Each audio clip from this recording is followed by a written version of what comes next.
Welcome to Rails, Ales, and Old Towns. Some European cities are easy to define and understand. And then there's Marseille, a place that flips your expectations upside down. From the moment you take in the sweeping city views outside the rail station to your last sunset happy hour by the sea, Marseille will surprise you. You see, France's oldest city is brimming with character, contradictions, and a food culture unlike anywhere else in the country. And fresh off my first visit, I'm joined on the show today by Alexis Steinman, a travel and food writer who lives in Marseille and loves telling its special story. Alexis walks me through what makes the city so unique in both France and Europe, from its layered identity and Mediterranean spirit to the dishes that define it, and tells us why the best way to understand it is by tasting your way through it. We also talk about Marseille's beloved local aperitif, where to drink it, and in addition, throw in a little talk about the city's football team. And rest assured, you'll get plenty of tips on where to eat and drink along the way. All right, let's go to Marseille. Find the gap between the train and the platform. All right, let's welcome to Rails, Ales, and Old Towns, Alexis Steinman, a food and travel writer who is head over heels for Marseille. And if you've read anything about the city, in The Guardian, New York Times, Time Out, Lonely Planet, Our Roads and Kingdoms, probably a good chance you've read her words. Nice to be here, Scott. Thanks for having me. And that was all true, right? Completely. Okay. Didn't know if there was an accidental embellishment. Yeah, no, the journalistic code of ethics I try to stick to as much as possible. All right. We have to know off the top how your winding tale ended up on the Mediterranean in Marseille. Many people come to a place because they fall in love with the person. I would say I fell in love with the city. I am a lifelong Francophile, Francophone. I lived here when I was 15 and did an exchange. I studied in Paris. I never thought I would actually live in the country, though. I just thought she'd be a part of my life. And for my 40th birthday, I gave myself the gift of being a vendangeuse, so picking grapes for a wine harvest in the Côtes-du-Rhône. And a friend of mine sent me a picture of Maison Empereur, which is the oldest hardware store in France, but really a 60,000 item, they call it the Alibaba's cave, and it's in Marseille. And so I thought, oh, it's an hour away, I should go. Know that Marseille, which is the second largest city in France, I had been to France probably 25 times and had never heard of the city. That sort of shows it's had a reputation that has been quite negative for a while, and also maybe a marketing problem. Even though the city, as you probably noticed, is on the rise and it's finally coming out from the shadow.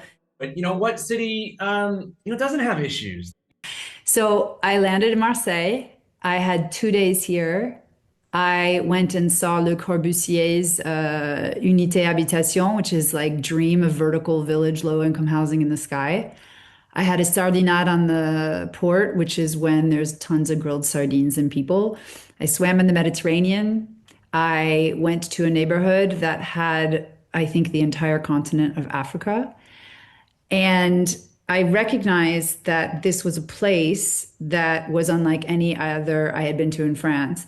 And as a writer, always trying to find stories that are unique. And I also saw that very few writing was happening in English about the city in a positive way, in both like a travel and a food perspective. So I sold some articles, and one of my research trips back, I met an American who told me there's a visa that lets American freelancers live in France. And not only live, but work so that you can have health insurance and you can really be a part of the society. Great. I moved here. And that was 2017. I didn't know how long I'd stay, and I'm still here.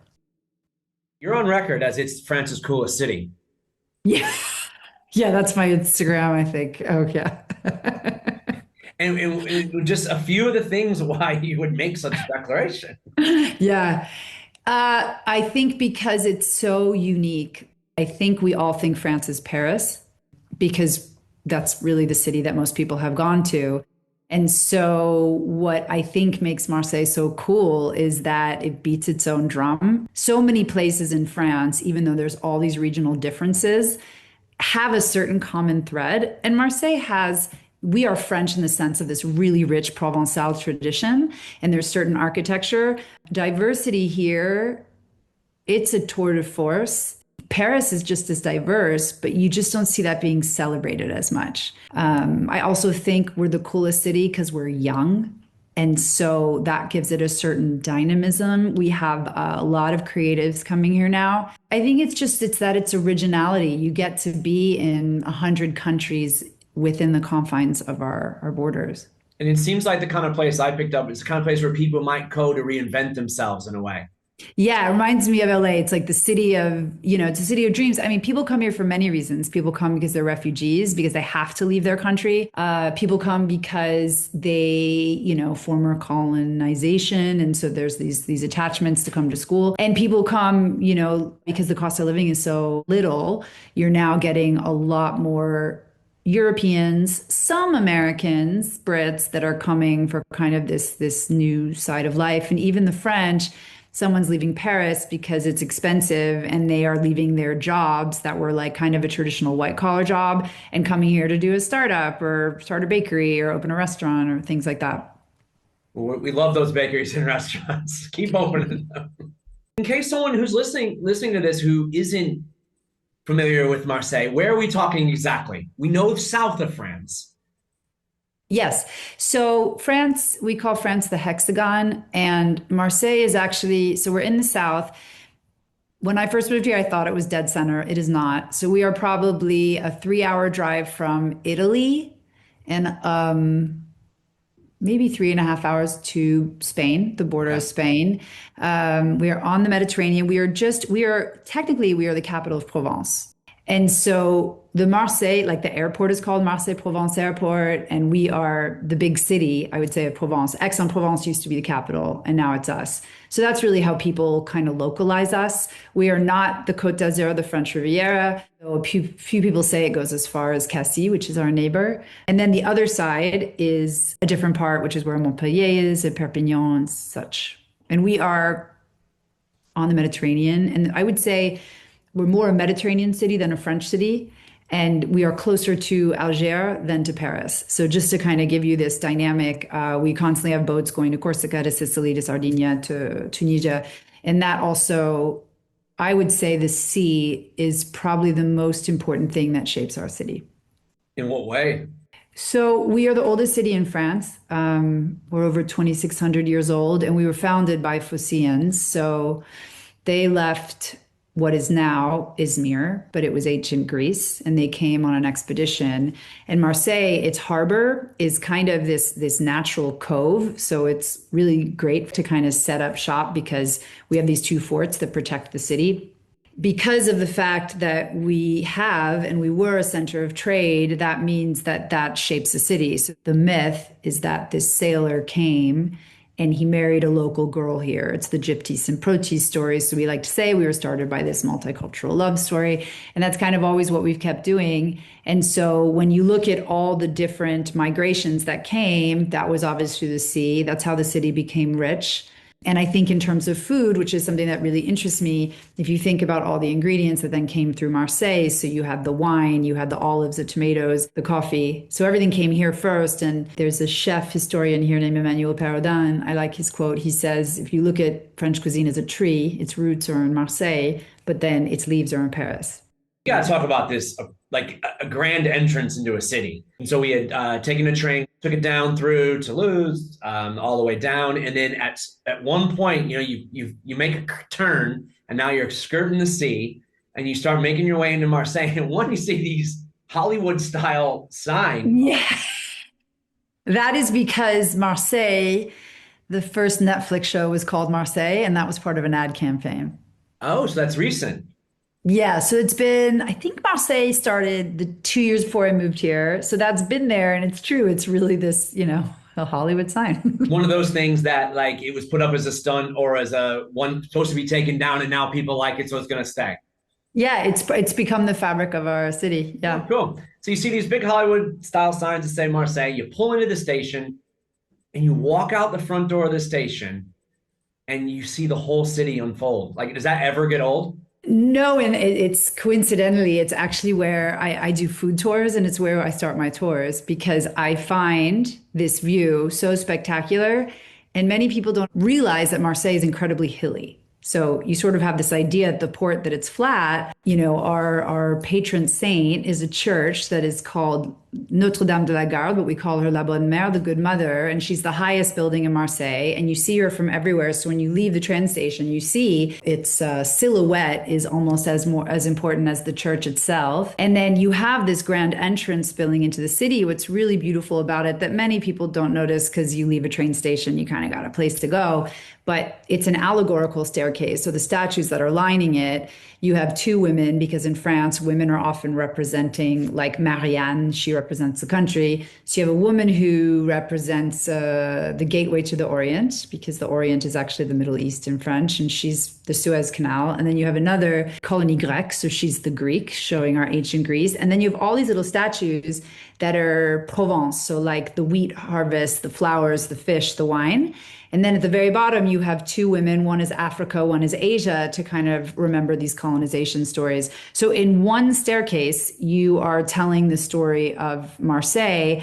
And I always say the city has so many hidden treasures. And to me, this staircase is one of them because now the metro is below, the taxis are below. So many people don't take this staircase that was created to be a grand entrance into the city. Take the staircase, folks, as awkward as it might be. And then you come down and then you're just like spit out right into the middle of everything. Yes, be careful. The staircase is limestone. It can get slippery. Well, at least it hardly ever rains. So exactly.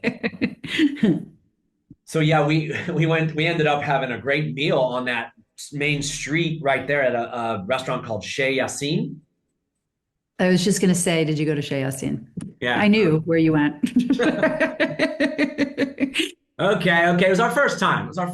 No, but what's great is that the first Chez Yassine is in Noailles, and he opened that one. You know, that neighborhood was pretty devoid of places to eat. It's a lot of snack bars and fast food. And so it's become a treat for people who, when you leave the train station, you have somewhere good to eat. Yeah. Or, there were several people enjoying, you could buy their last meal in Marseille before they had to go back to reality. And there kind of was that vibe there. And yeah, that was a wonderful, wonderful meal. What I've been told, I interviewed them for something, and it's all a family. So everybody is related. It's three brothers, and they are serving Tunisian food like you would eat in Tunisia. So, a lot of Tunisian restaurants are just going to go with couscous and kind of the basics. But what I love about that place is they're doing things like woja, which tastes like shakshuka. They're doing that chickpea soup, ladlabi, which will ward off any cold. There's so much garlic. But then they also do pasta with seafood because Tunisia has the Italian immigrants who went to Tunisia, they eat pasta all the time. And it is a seafood capital because it's on the water. And so things like that, I had never known that about Tunisia until I ate at Chez Yassine. That's why we travel, because you get your eyes open. Completely. Yeah. Surprise. You have to go somewhere to actually know about it. I know. You just can't read about it. Yeah. And you need to, you have the food to actually know what Tunisian food's like. Mm-hmm. But yeah, so as food lovers, when we get to Marseille, what are the things that, are going to be the big ones? The mythical dish of Marseille is the bouillabaisse. I apologize to your listeners in advance because I'm not a fan. It's a dish that is iconic because it started out where basically fishermen, which we used to have a very big fishing industry, it was the leftovers from the market, or you would take whole fish and you would put them into a pot, and bouillie means boil. And so you do onions and fennel and garlic, and some people do oranges and saffron, and you let it simmer. And the dish, it's really like a familial dish. And the best ones I've had has been at a friend's grandmother's house. The dish was brought to Paris at the gastronomic, sprinkling of magic. It's a dish that also became, sort of through the years of Marseille, a two-course dish. So you have the soup, you eat them with, because we're in France, you sprinkle Swiss cheese, you have this croutons, garlic, and saffron aioli, and which is called rouille. And then you have a second plate of the broth that were you cooking whole fish in it and potatoes. And so it's this really elaborate thing. It's really filling. I almost suggest eating it in the winter, but it's jumped the shark in that now restaurants sell it for 60, 70, 80, 90, 200 euros. I mean, it's become a very expensive dish. Because it takes a long time to make. And there are also charters that sort of protect and say which kind of fish. For me, the reason I'm not a fan is because Marseille is a working class city, and it's a dish that, to me, the price that it feels like it's contradictory. It also feels like such a family dish, and there's only a few restaurants that are really making it the way that it should be. Also, on just a food level, I don't think it's delicious. The soupe de poisson is one of the best things I've ever eaten. By far. It's like really thick. You can really take the fish. For me, the second part, cooking fish in a soup, the fish doesn't sing to me. I feel like I'd rather have it grilled or cooked, like we roast with garlic and stuff. But yeah, so that's the iconic dish, and everyone asks me where to get it, and I'm happy to give you a few restaurants. But to me, what kind of has, I guess, been put in its place is pizza, which is ironic because pizza, that's Italian, that's New York, that's so many other places. But the immigrants that came from Italy, they brought their pizza tradition and a lot of other food. A lot of restaurants in Marseille, you're going to see, pasta, you're going to see lasagna, you're going to see eggplant parmesan, big one. So they bring this pizza tradition, and Marseille made it our own. So it's the traditional one is called a moite-moite, a half and half. Half is anchovies, but real anchovies, not this like weird tin thing that is an afterthought. A lot of garlic in the sauce, olives, and then the other half is cheese. But because we're France, it's Emmental cheese. We'll put mozzarella, but it's really Emmental cheese. And the original is a wood fire. And that is, so you're getting this like really toothsome crust. These are not people who care about, okay, I use this type of wheat and I fermented it for 72 hours. I mean, this is like, yes, there are places doing that, but it's really about, the simplicity of it. What I really enjoy is that many people eat pizza as an appetizer. So like you'll go to a restaurant and you'll order one pizza and you each get a slice and then you'll order other things. Pizza also became really popular because we've had the first food truck in France. It's 1962 or 64, I can't remember. And it was a wood fire pizza truck. And then the north of France say that it was the French fry truck that started, but we're claiming that we did it first. So that really became a thing, and you have pizza trucks in every neighborhood. And why I believe pizza is the food of Marseille is because it's democratic. Everybody eats pizza, no matter how much you make, no matter the color of your skin. Everyone's eating it all the time. And we have picnics on the beach with pizza, which I think is so cool. People bring it to their house, they eat it on the street at the Vieux Port. You'll see people just like sitting down above the port and eating it. So I think it represents the city probably more than other things. What's interesting is that, we have all these traditional like Provençal dishes that are not that easy to find sometimes, because these are things that you would eat at home, right? So for instance, soupe au pistou, which is essentially a veggie and bean soup. Some people put potatoes, some people put pasta, and the pistou is like a basil kind of, it's different from pesto, lots of garlic.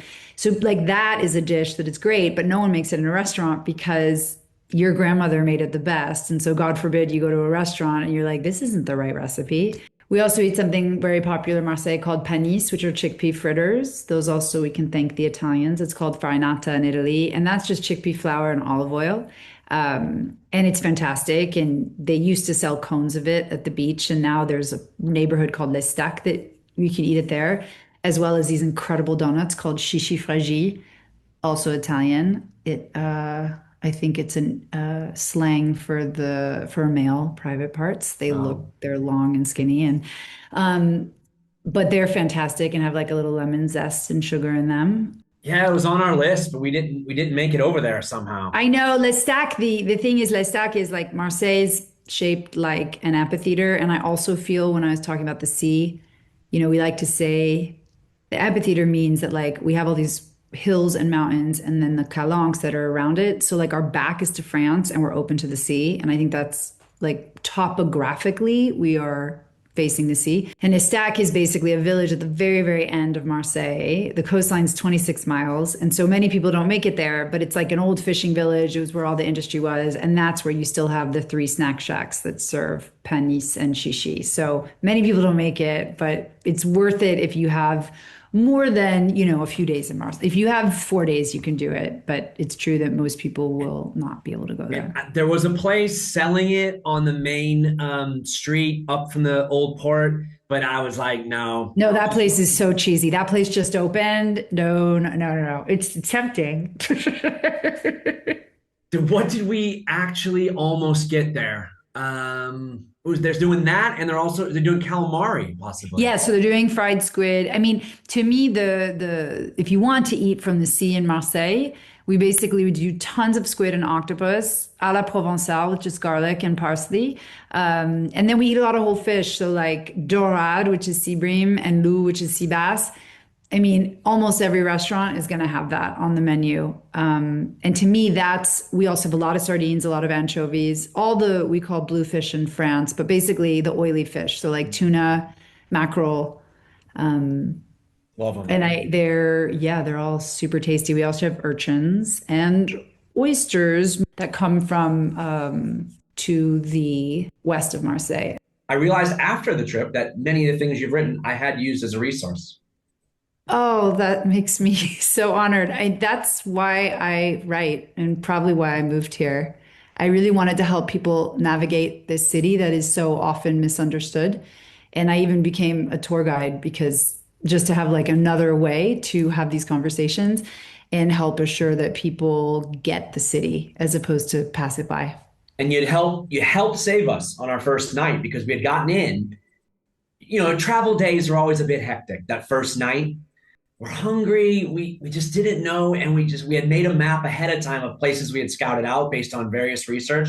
And you had written about a place called Chez Marie on the port. Oh, you went there? And I had read about what you had said about it. And it had also been in a book I'd read called One More Croissant for the Road by a British food writer called Felicity Cloak. I'll check it out. And she had mentioned it in there as well. So I had double validation. But you were on the ground and you were there recently. She had been there in like 2017, I think. And we were like, yeah, I mean, Maddie's been open for, I think, 25 years. Yeah. So we were just like, we're going to try it. We're going to try it. We walked past all the other restaurants and, we're getting a bit nervous because we're like, wait a second. I know. And especially because most of the restaurants on the Vieux Port are really touristy. Yeah, there's just that vibe food. they give off. Just that you're like, stay away. I don't want to look at the menu. And then, we came up and you said possibly a table for 2. And there was that moment of hesitation where you're just in limbo. And then it was just follow me. So thanks for that recommendation. Maddie is one of the only places that is like a Marseillais brasserie where she's serving everything on the menu is really a local dish, because a lot of times people don't think that people want to eat the kind of food you eat at your grandmother's house. And her father was a famous butcher. And so she gets it. And so that's why I recommend it to people. Yeah, no, it was, I went for the fish soup. Yeah, the soup de poisson is unbelievable. Yeah. And, it was great. Just sitting out there. It was one of those like where you're like, earlier today we were somewhere else and now we're in Marseille and you're sitting outside on the port. And you have that view of the Bonne Mer and the port, it's so rare to have a pleasure port in the center of town. And she was doing the rounds, actually. And she's really the friendliest, smiliest person in the world. Was just about to say big smile. So she's bubbly. We say pétillante in French. She's bubbly. Mind the gap between the train and the platform. Okay, well, I just wanted to take a second to say thanks for listening to Rails, Ales, and Old Towns. I hope you're enjoying this episode and that it's helping you get excited for your next European adventure.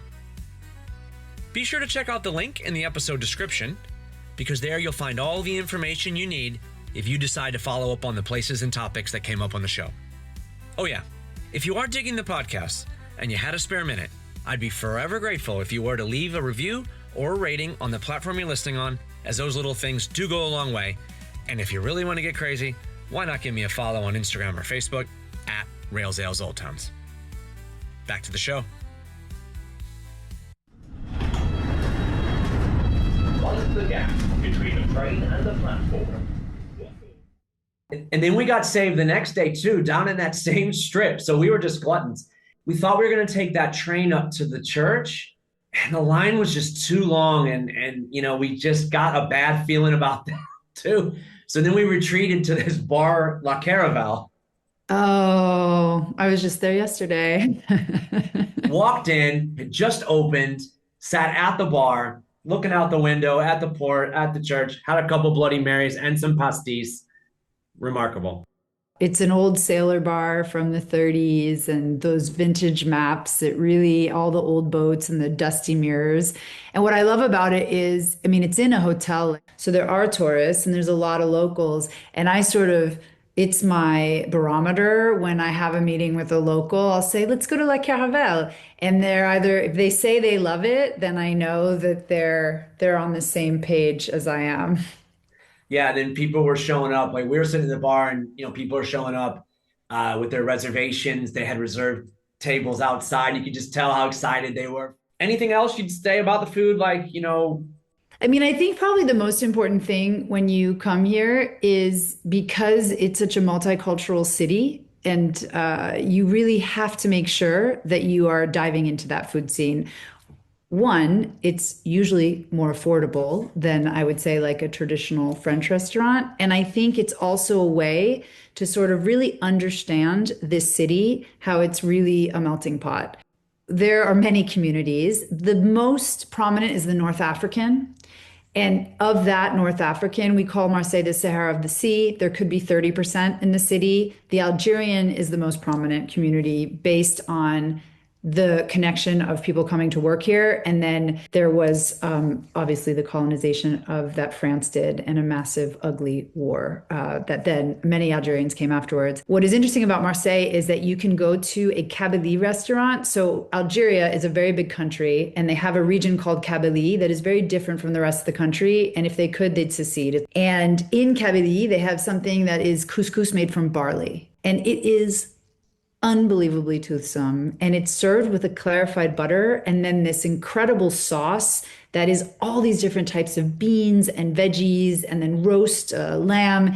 It's phenomenal. Mustafa, who owns it, is a total caricature. You walk into the restaurant, you kind of think it looks like Disneyland version of Kabylie, and it's unbelievable. You have a picture of Anthony Bourdain on the wall to kind of, the stamp of approval. Absolutely. It's called La Femina, and it's been there since 1921. Marseille has these restaurants that have been here for 100 years, and I think going into that heritage, we have this really almost trendy food scene right now where all these young hotshots are coming and opening restaurants, and it's wonderful for the city. We have a lot of female chefs, but I think it's really important to frequent these old school places that have been doing it and are really kind of the reason why people are coming. You also have to have Corsican. We have a lot of Corsicans because we're the closest, mainland to the island. And there's a lot of similarities between Marseille and Corsica in terms of our personalities. So there's something called figatelli, which is a blood sausage that's like, it's pork liver and pork, and it's really, really dark. And what we like to do is we like to grill it and eat it with a baguette, or we like to put it on a pizza. So that's also very beloved. And then I would say one of the biggest communities is Armenian. It's the largest Armenian population outside of Armenia in Europe. A lot of the restaurants, the Armenian community is actually out like on the east of the city, but there's a few new places. There's this bakery called Hatzatun that's actually next to the train station. And that the Armenian family, they're making something called jingalov, which is a bread that's stuffed with 13 different herbs. They make something called lamakun, which we call an open Armenian pizza, which is like meat and peppers. One of our sister cities is Yerevan, and a lot of our politicians are linked to Armenia. Charles Aznavour was the famous French singer who was Armenian. And so there's really, I think the biggest Marseille film director, his name is Robert Gedigan. He's Armenian and he's opened a film school there. So there's really just like a continual conversation that is happening. But I would say one of the biggest communities is probably the untold community. It's Comore, which I didn't know of the country of Comoros before I moved to Marseille. There is islands above Madagascar that are 4 islands that are called the Comoros. And the Comorian population, there are more Comorians in Marseille than in their capital city, but it's a very discreet community. So a lot of them are Muslims, so they're not drinking. In terms of food, it's they don't open restaurants because they very much believe like, well, if you want to eat, you go to someone's house. Like someone will open their door to you. And so but a lot of the Comor work in the restaurants and work as cooks, as dishwashers, etc. So I really feel it's this interesting story in that they're kind of like the unsung heroes of our community. One of the most famous singers of Marseille, soprano, is Comorian. So that's like a way to kind of keep a highlight on the community. And yeah, if you want to learn more, I had the opportunity to translate a book about Marseille. Marseille has very little written about it in English. And so that's another reason I think that the city remained under wraps. So a woman named Veran Frediani, who's a Marseillaise, wrote this book called Marseille Cuisine Le Monde, which is translated into Taste the World of Marseille. And what she did is she interviewed all these chefs so that it's their words in the book, not necessarily her observing, which a lot of, I think, travel writing is. So it's them talking about their food, their history, why they're in Marseille, what they love and they hate about the city. And then it's recipes, it's about 80 recipes. And so I had the pleasure of translating it and bringing it into the Anglophone world. And to me, it's like a passport to the city. What's interesting about food is it allows us to connect even if we don't speak the language. I think it also allows us to connect regardless of where we're from. So you can see at a place in Marseille, like at Chez Yassine, there's people from all over there. It's not just, oh, you have to be Tunisian to eat here or you have to live in the neighborhood. And I think that's what's really important as well. Yeah, it's just exciting. It just seemed like there's an excitement there that really. Yeah, there's a real energy. Veran in her book, because Marseille are proud and bold. I mean, she even said the future of French gastronomy is Marseille. Because if you think about it, traditional French food is fussy.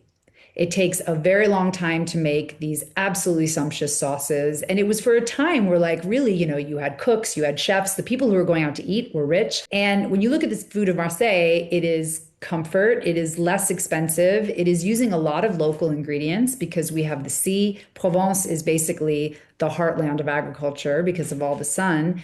And we say it's à la bonne franquette, which is no fuss. So like there's not white tablecloths, you can eat with your hands. It's very convivial. We don't have the time or the money. So I think and I think Marseille is young and I think it's diverse and it's celebrating that. Or it's also too, you're having chefs mix, right? Like, yeah. I'm going to open up a restaurant that, someone who's a French chef was born and raised in France, but his grandmother is Moroccan. He's now cooking with Moroccan ingredients where he might not have done that before. Marseille is the third largest Jewish community in Europe. And what I think is interesting about that is 90% of the Jews are Sephardic, which means that they're coming from Spain, Portugal, the Mediterranean. And a lot of them are coming from countries that lived alongside Muslims and Christians. And so I find there's less, I'm Jewish from Ashkenazi to the north, but I find there's like more integration and less anti-Semitism, which is unfortunately a problem in France and the world. Just these layers. It's the layers. Yeah.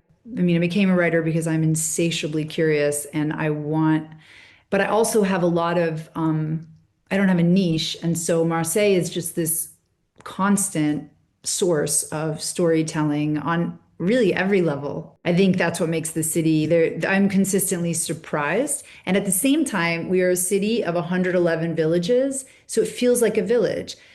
I run into people I know almost every day, regardless of where I'm in the city, because there is this sort of intimacy. And I think the South also gives it that kind of laid back, cool. Whereas we are a city of 850,000. But yeah, you're right on those books, because before we went on this trip, I was looking, for inspirational books. I expected to see my year in Marseille, or a year of eating bouillabaisse, or under the Marseille sun, but it wasn't out there. No one has. I mean, all my friends want me to write that book, but I just can't. There is a book, MFK Fisher, who was one of the first American food writers. She wrote a book called A Considerable Town that's in the 50s. That's kind of interesting. But it's true. No one has, the guy who wrote Year in Provence wrote a book about Marseille called The Hotel Pastis, but no one's figured out how to do it. So I think I'm going to write it at Okay. some. Well, let's do. I'm gonna pencil you in. Yeah, yeah, exactly. So that's a great segue. Let's talk pastis. Let's talk sunset. This is a ritual in Marseille. Yes, it's the evening prayer of the French and particularly the South. Yeah, pastis comes from the word pastisson, which in Provençal means a mix. So historically in the South, we have all these herbs. So people were using medicinal plants before, I mean, obviously China was first, but people really use medicinal plants as ways to treat themselves. You know, our hills are filled with thyme and fennel and lavender. And so always had tinctures, and fennel and anise is really a digestive aid. So Paul Ricard was a wine merchant. And what happened in France is there was something called phylloxera that was a blight on all the wine vines, and it decimated the industry. So people started drinking absinthe, which comes from the Alps. And Paul Ricard saw this and was like, huh, yeah, people really like that flavor. I'm going to try to make something that harkens back to that. And the difference with absinthe is it's wormwood, and they use green anise, and Paul used anise, interestingly, star anise, which is not from here, it's from China. And pastis is just licorice, anise, and then sugar. And he made it as sort of this way to fill this void, but also because he recognized that to kind of quench the thirst of the locals. And he was a wine merchant, so he basically would go to his places and sell this because there was not a lot of wine. And the Marseille loved it. He was like extraordinary. So he did all these posters and he called it like the creation of conviviality. And it was the yellow. And so you had the pitchers and the glasses and the ashtrays and stuff. And he really turned it into this incredible beverage. If you look at the rest of the Mediterranean, you have ouzo, you have raki, you have harak. So everyone has this kind of flavor for this really anisey beverage that works really well when it's hot out because you mix it 5 parts water to 1 part pastis. So it's super refreshing. And the Ricard market, they ended up buying 51, which was their major competitor. The Pernod Ricard company makes, I think, 60% of all anise beverages in the world. So they are like the grand poobah, the dominating force. The interesting thing is, though, pastis is not really drunk in other places besides the Mediterranean. Like in America, they tried to do it, but the Americans were never putting in enough water. And so they thought it was disgusting. So it is truly, to me, you know, you talk about terroir.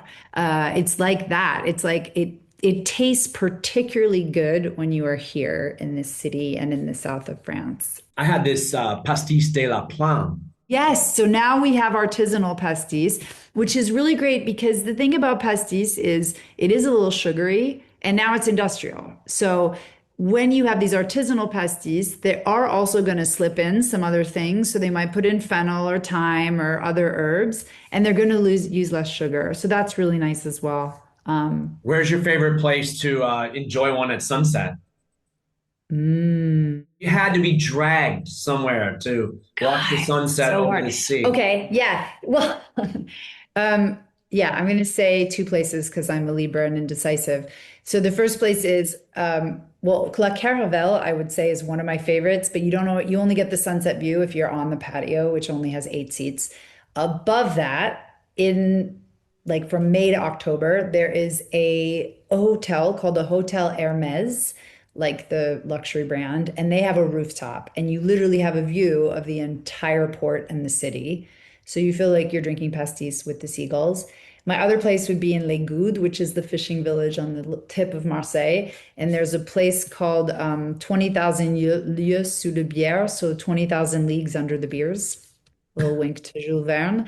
And there you have the view of the Calanque and Les Goudes, and it's really unbelievable as well. And that's more local joint. What about that Plage de Catalans? Is that okay? Yeah, if you go to Plage de Catalan, you got to go to the Welcome Bar because that's the old school place. That's an incredible view. The Plage de Catalan is the closest beach to the city, and it's one of the only sandy beaches. So in the summer, it's chock-a-block. I mean, Okay. there's no room for you to lay your towel.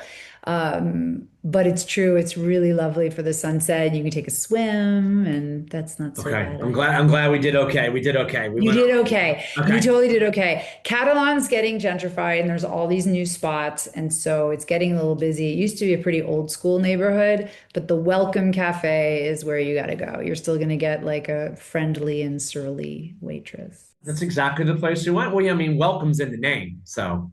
I mean, it is. Yeah, no, it is. I think it's like it's the place if I went to Catalan and didn't know, I would be like, oh, I want to drink there. Like it gives you. And yeah, as you mentioned earlier about Corsica, both in the evenings, both times we were watching the sunset, you see this ferry heading off to Corsica. It's kind of Right. a, Yeah. you imagine all the people on there heading out for an Yeah, it's really overnight. magical. We're so close, and it just reminds you that the Mediterranean is so interconnected. So something that has got to connect the city together has got to be this football club. Oh, yeah. Do I you am recommend a, somebody getting it? How do you yeah, I mean, I'm a experience? massive fan of Olympique de Marseille.